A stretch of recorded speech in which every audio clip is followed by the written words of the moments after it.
the game, cause see the boxing voice. Welcome back, gang, for the first time and hopefully many more to come. Don't forget to subscribe to the YouTube channel and click on the notifications right here, this little bell, so you can get those emails every time we go. Voice.com, live here, Lions in the Camp, Anthony Yarde, Mr. Anthony Yarde, all the way from the UK. Listen, man, you are definitely making a splash here, not only in the UK or the US, but just the boxing world, bro. We're ready, we're excited. I'm hearing this is some sort of eliminator, or after this fight, you're getting a title shot finally? Is that true, or rumors are lies? I think they're rumors for now. For me, a career is, you have to go through timing, and I won't know if I'm fighting for a world title until I'm fighting for a world title, if that makes sense. So I think that's the first time I'm hearing it as well, you saying that. So you never know. In my next fight it could be a world title fight. My next 2 fights, next 3 fights. I just got to be ready when the time comes. Do you think that you are ready to carry that mantle for the UK? I mean, you look like a guy that could definitely, I guess, take that Anthony Joshua role in your division. I feel like, I don't know if you heard that before, I don't know if you feel that yourself, but just explain. Well, I feel like I've got my own journey, and when the time does come, I'm going to be, well, people can already see it, I'm going to be an exciting, good fighter, a great fighter, future Hall of Famer. That's my goals and aspirations. So I just got to keep doing my job, and doing my job is one fight at a time, getting the job done right. Not just winning, but winning in good fashion. Dealing with different styles. You have to deal with awkward styles, southpaws, orthodoxes, hard punches, people that class is running, good boxers. There's so much different styles to deal with in boxing, and that's all to do with experience. You've got to become an experienced professional, and that's what I'm on. I'm on dealing with each opponent each time. Talk to, I guess, the listeners, but also those up-and-coming fighters that are out there that have to hear all the cries on social media about not taking the right fight, not being moved along fast enough. And just explain to the people, you only got 19 amateur fights. You're no different than Deontay Wilder. You just happen to be special with 19 amateur fights, catching the attention of the boxing media. But you do need that progression time, just like other young fighters that come before you. So just explain how you deal with all the backlash or good and negative comments on social media. Well, I had 12 amateur fights. So 12. That's a lot less. I had 12 amateur fights. Again, in boxing, that's no experience. Americans, the Spanish, the Cubans. These countries, their system is to have a lot of amateur fights. Even in England, a lot of English guys have a lot of amateur fights. They box from when they're young. I started training for boxing when I was 18 years old. I had my first amateur fight when I was 20 years old. I'm 27 now. Turned professional when I was 24. And again, it's all been a steady building block. And one thing I would say to upcoming fighters, or even fighters that are present, is focus on yourself. And I've always been at this, and that's something I learned from even before I turned professional, is to focus on yourself, because your journey is not someone else's journey. Other people, they go through their fights, the way they go through their fights, they have their journey, they have their own experiences. You got to deal with your own self and go on your path. Your path ain't going to be the same as someone else's path. So I'll just say focus on yourself. With my situation, something that's happened, which is proving what I'm saying to be right, is people that they're talking about me fighting are retiring. So then there's no chance of me fighting these guys anymore, or there's no chance of me looking to fight these guys for that to be my goal. My goal is to have my own journey, not actually focus on another individual. Talk to us about that journey. Where do you see that path leading you? When it's all said and done, who will Mr. Anthony Yarde be?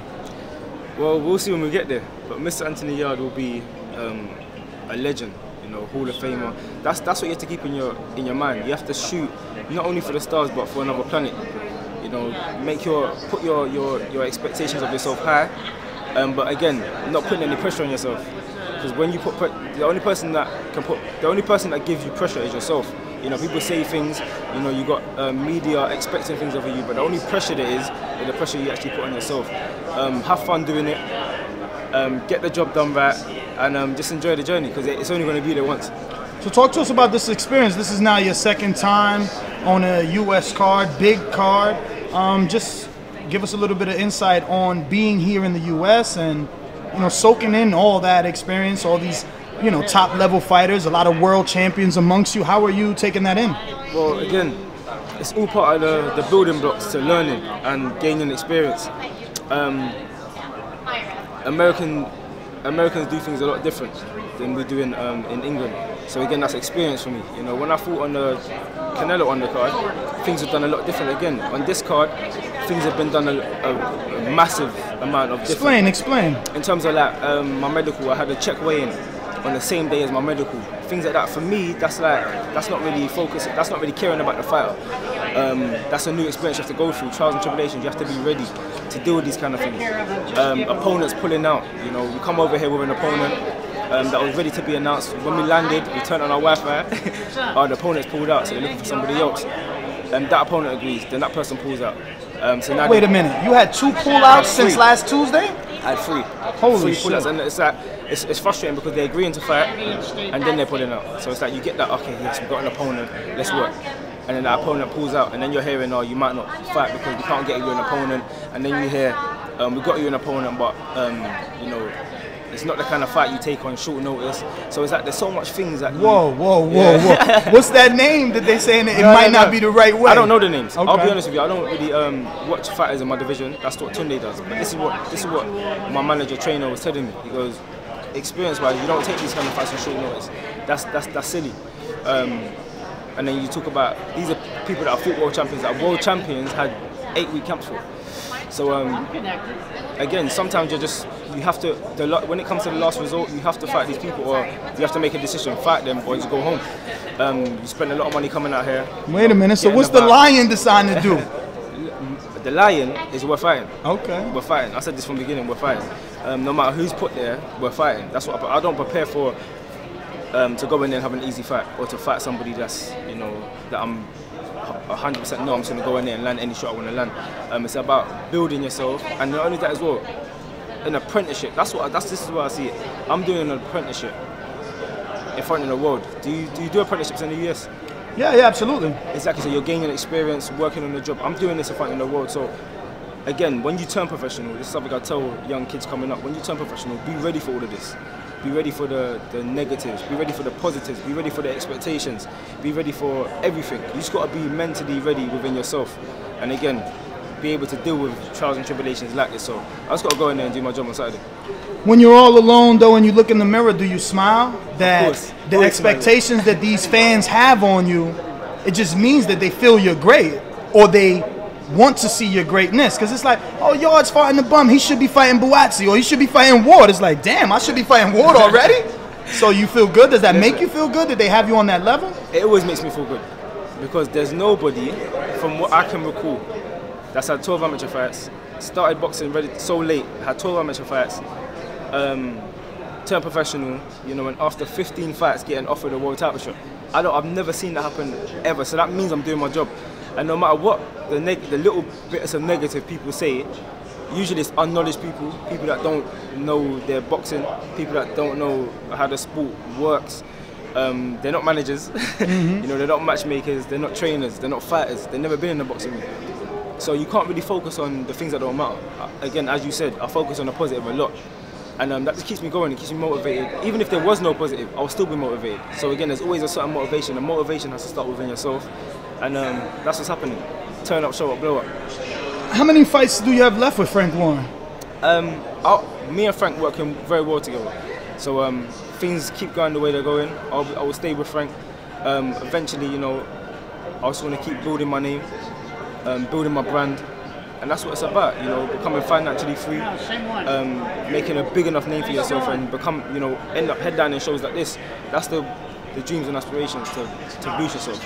Speaking of dreams, do you have a dream of being a pay-per-view star, or just being a boxing star is enough? Is that the pinnacle for every fighter, to be the main event on one of these type of stages like Wilder Fury? Well, I think if it's not, then you're in it. If you're starting, and you're not starting with them dreams and aspirations, you're not going to go too far. As I said earlier, you shoot for another planet, and then you usually end up amongst the stars, or on the outskirts of Earth, so you can sit down and look at it. That's the way I see things. And if you put your expectations high within yourself, you're going to know how much effort you have to put in to get there. I watched something the other day. There was a guy, the first ever guy to run a mile in under, I think it was under a minute, or under 3 minutes, under 4 minutes. He ran it in 3 minutes and 59 seconds.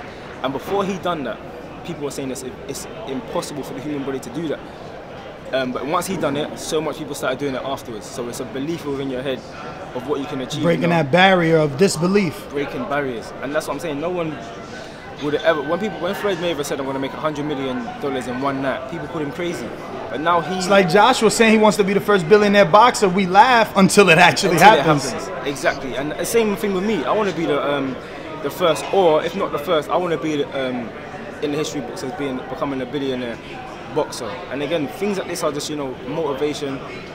It skyrockets you mentally. You know, you got to put in that effort, that discipline, that, you know, to actually achieve these things. And not only that as well, motivate the younger generation coming forward. So I feel like when you do well in life, you've got a voice. You know, you can motivate people to do better. Stop killing each other. Stop doing things that are bad, that don't matter. Or stop looking for easy ways out. You know, work hard at something and become something.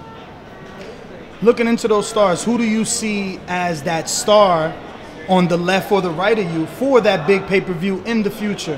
Who in the division do you see as your nemesis? Right now, nobody. You know, you only know when you get to that level. You know, I see it as this: when you look at other people's careers, yeah, or you look at legends, when you look at their careers, things started popping off once they were a couple fights into being a world champion. That's when the world's paying attention, and that's when they built enough of a name for themselves. So, as I said to you before, from experience, only focusing on myself. You know, you don't know who's going to retire. You know, Andre Ward, that would have been the fight. You know, of course, you go out there, you defeat somebody like Andre Ward, you're on top. But again, he's retired, so you never know how it's going to go. Your journey is your journey, and you deal with it when you get there. 'Cause, you know, there's always fighters coming up, there's fighters going down, there's fighters leaving, there's fighters coming. And within the next 2 years, 2-3 years, you don't know who's going to be around or who's going to be at the top. So, you know, you deal with it when you get there. Last one, switching subjects. Did you happen to catch Deontay Wilder's, I don't know if I want to call it a rant, outburst, but scolding of a I guess, black reporter for phrasing the question wrongly, maybe? I'm not really sure, but did you see it and your thoughts? I saw a little clip of it. I just feel like in a fight like this, you know, emotions run high.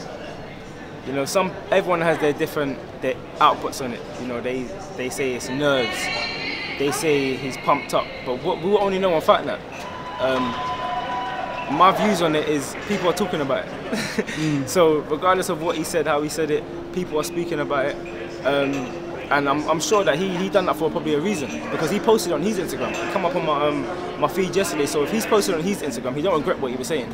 So he's obviously said it for a reason. So it is gaining a lot of attention. You're probably the 4th person that's mentioned that to me today since I've been here. So again, sometimes there's you think that people are asking you because you're African descent or black? I can't call you Black American, Black UK. I don't know. Probably. Okay. As much as we don't, people say that they don't. People do see color, because you know if you're not colorblind, sometimes you see color. With me, again, it don't mean you're racist or you're prejudiced. It just means that you can see a color, if you get what I'm saying. So for me, color does not matter. You know, I've got born and bred British white friends. They will only ever be white. They don't try to act black or nothing like that. And even that statement, acting black, I don't feel like there's any. That's a fair statement. Acting black, I feel like you act as if where you're from, your environment, your surroundings, where you grew up. Where you grew up. That's part of your swag. That's part of my well, come on, East London, London, come on. So again, I've got all sorts of friends, all different types of friends, and they all act themselves. And when I say that, I've got some friends that act black, some white friends that act black because of the environment they were brought up in. I've got some black friends that act white because of the environment they were brought up in, or the corporate world they work in, you know, work and things like that. So I feel like it's not colour, it's your environment, you know, and just being yourself. So everyone has their output in it. You know, Deontay Wilder obviously has a passion within his chest. That might be his motivation. I don't know. Me realistically, you know, I don't really look into that. So, yes, it is there, because what he was saying is talking about racism and the struggles that black people have to go through. 400 years worth of struggle. Because I think it was because Fury brought up his 200 years of gypsy traveling fighting. Yes. He was like, we got 200 years of fighting. We're Yes. traveling men. So then Wilder took it as, man, we put 200 on that. We got 400 years of struggle. We still struggling for what we have to fight for. Yeah, so again, that's what I'm saying. They both have Their reasons. their points. So, you know, Tyson Fury is a master at, you know, getting into someone's head. So again, that could have been another thing where Deontay Wilder's played into his thing to get him angry. And again, we've seen it in the past. You know, fighters losing their temper. Mike Tyson lost his temper against Holyfield and couldn't fight the fight he knew he could have fought. It happened to so many fighters in history, but again, Tyson Fury got under Klitschko's skin and got him so agitated. When it comes to fighting, he was so obsessed with landing one big punch, he couldn't land it. So psychology of boxing is very serious, and that's something again for me to look at. That's just boxing, and you got to be able to deal with opinions, because it's all about opinions. Some people will love what Tyson Fury does, some people will hate it. Some people will love what Wilder does, some people will hate it. It's just opinions, you know. Opinions only create it only matters to that person who's saying it. Do you get what I'm saying? So the person whose opinion's being said about it, like someone comes to me today and says, "Oh, Anthony, I don't know, you're short," because they're so tall or whatever. That's just their opinion, but to somebody else I'm tall. So again, it don't matter focusing on little stupid things like that. Focus on yourself, only focus on the positive, and usually you get positive outcomes. Well, Anthony, man, thank you for all the time. You've been great. Love me. Can't wait to see you Saturday night. Hope that they sign that contract, you get a fight, and make a splash, brother. Thank you so much. Lions in the What is up, TBV family? Yes, YouTube has been cutting funding to their channels as of late, and with net neutrality going through its process, the internet is changing. If you want to keep your favorite channel intact, coming up with tons of content, and plus get hours and hours of extra content, head over to patreon.com/ThaBoxingVoice to become a member of the TBV family and help support the channel. Peace.